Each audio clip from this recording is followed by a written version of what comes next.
Tamatha Paul. Speaker. I would like to speak to the New Zealand Police Force, because they have an enemy, and despite what these pathetic billboards have to say, it's not me, it's the people that claim that they back the police.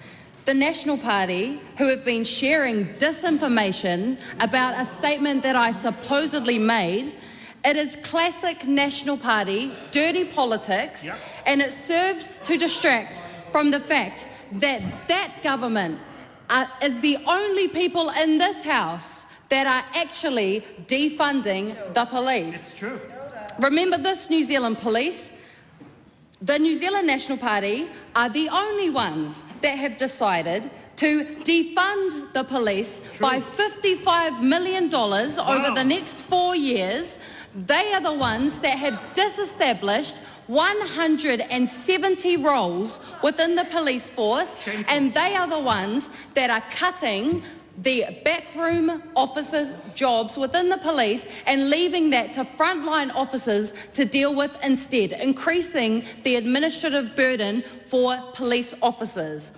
On top of that, this is a government that will put the police force into even more hostile, adversarial positions within their communities because they are happy to introduce laws like the gang patch ban, which instead of the intentional, relational, methodical work that the police were doing in communities alongside gang leaders, they have decided to throw that out and say to police officers, we're not going to increase your pay, but we will make you be at war with people within your communities.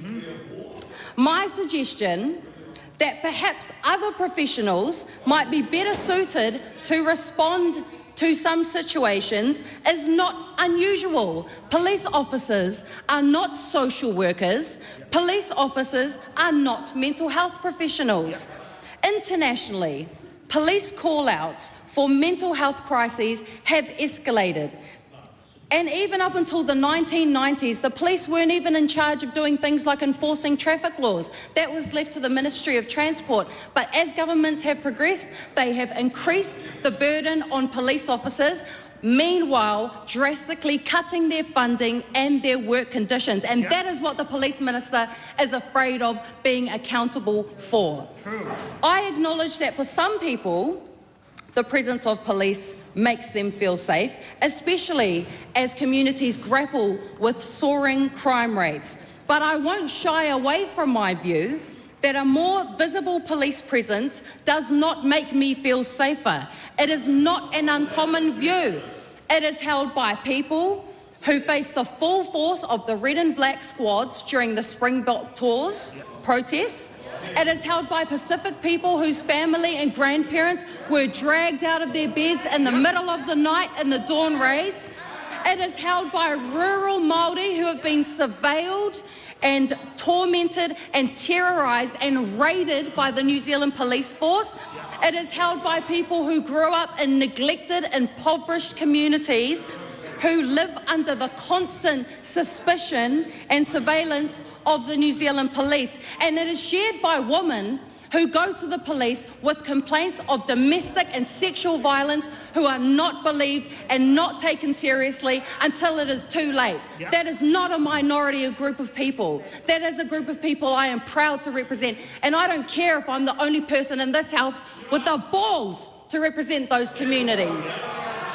Big balls. That's because our people have a history with the police, and I want to acknowledge the people that enter the police force with a hope of changing things, because that system is rotten in many ways.